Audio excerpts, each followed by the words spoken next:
अज़ीज़ बच्चों, अस्सलामु अलैकुम व रहमतुल्लाहि व बरकातुहू। जमात दौम के हिस्से शहरियत में से हम उन्वान आज़ाद हिंदुस्तान के दस्तूर की तैयारी के सिलसिले में सबक पढ़ने जा रहे हैं। आप सबसे ख्वाहिश है कि बग़ौर इसको सुने, उसके बाद में समझें।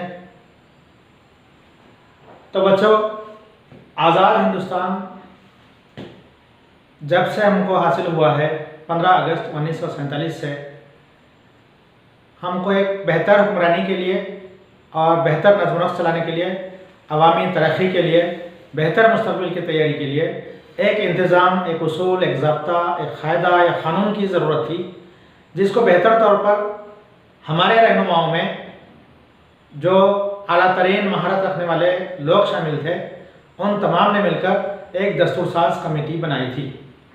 तो बच्चों, हिंदुस्तान जब आज़ाद हुआ तो 15 अगस्त 1947 के बाद से हमारे मुल्क की बागडोर हमारे अपने हुक्मरानों के ज़िम्मे आ गई और हमारा जो तरीक़ेकार था हुक्मरानी का, वो जमहूरी तर्ज़ हुकूमत था।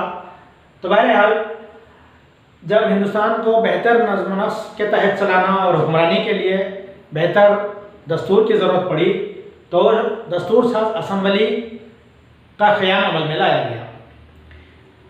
आप जानते हैं कि हिंदुस्तान का जो दस्तूर है वो तहरीरी दस्तूर है और सारी दुनिया में सबसे बड़ा ज़ख़ीम दस्तूर है। क़याम जब दस्तूर साज असम्बली का अमल में लाया गया, उसमें 299 अरकान शामिल थे, जो मुख्तलिफ शोबे हयात से ताल्लुक़ रखने वाले, महारत रखने वाले, काबिल तरीन मुदब्बिर रहनुमा हुआ करते थे। तो बहरहाल 299 अरकान पर मुश्तमिल ये दस्तूर साज असम्बली थी। तो हमारा जो दस्तूर बना है, दरअसल दस्तूर की तकमील के लिए जो मुद्दत दरकार हुई वो 2 साल 11 महीने और फिर 21 दिन लगे हैं। यानी यूँ समझिए कि अब तकरीबन 3 साल के लगभग अरसा दरकार हुआ। आप जानते हैं इसके अंदर बहुत सारे जो माहिरीन शामिल थे, क़ानून के माहिरीन शामिल थे, तो उनकी सदर B.R. अम्बेडकर कर रहे थे। B.R. अम्बेडकर। आप ये भी जानते हैं कि हमारा जो दस्तूर बनाया गया, वो दस्तूर की तकमील दरअसल 26 नवंबर 1949 के अंदर तकमील को पा चुकी थी। इसके बाद में इसका निफाज अमल में आया 26 जनवरी 1950। 26 जनवरी 1950 से इसका निफाज अमल में आया, जिसको हम यौम जमहूरिया के नाम से जानते हैं। आपको मालूम होना चाहिए कि हमारा हिंदुस्तान का जो दस्तूर है, तहरीरी दस्तूर है, ज़ख़ीम दस्तूर है और इसके अंदर जो दफ़ात शामिल थे, इब्तिदा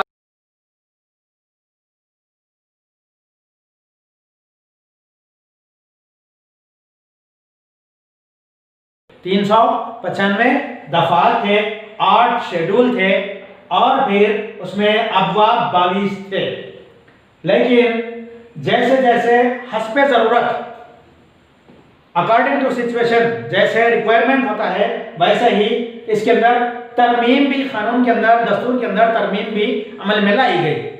तो हिंदुस्तान का जब कानून नाफिज हुआ था यौम जमहूरिया यानी 26 जनवरी 1950 को, उसके बाद में पहली मरतबा तब्दीली जो लाई गई 25 जनवरी 1950 में ही पहली तब्दीली लाई गई थी। लेकिन उसके बाद में जब तब्दीलियां होती होती 2020 ईस्वी तक 104 मरतबा हमारे दस्तूर में तब्दीलियां लाई गई। अब मौजूदा हालत में 104वीं तरमीम हो चुकी है।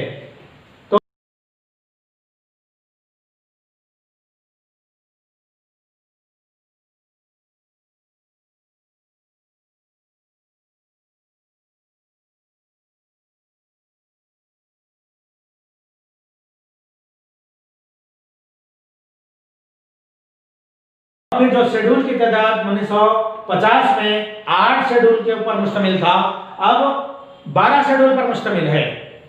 और फिर जो अबवाब 22 अबवाब पर मुश्तमिल था हमारा दस्तूर, अब वो 25 अबवाब पर मुश्तमिल है।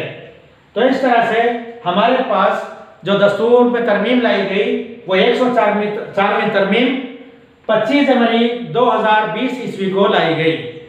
तो बहरहाल हस्बे ज़रूरत हालात के एतबार से और फिर मौका व महल की नज़ाकत से जो तब्दीलियाँ लाई जाती हैं वो दस्तूर के अंदर कानून के ज़रिए लोकसभा और राज्यसभा में कानून को मंजूर करने के बाद सदारती हुक्मनामे के साथ में अमल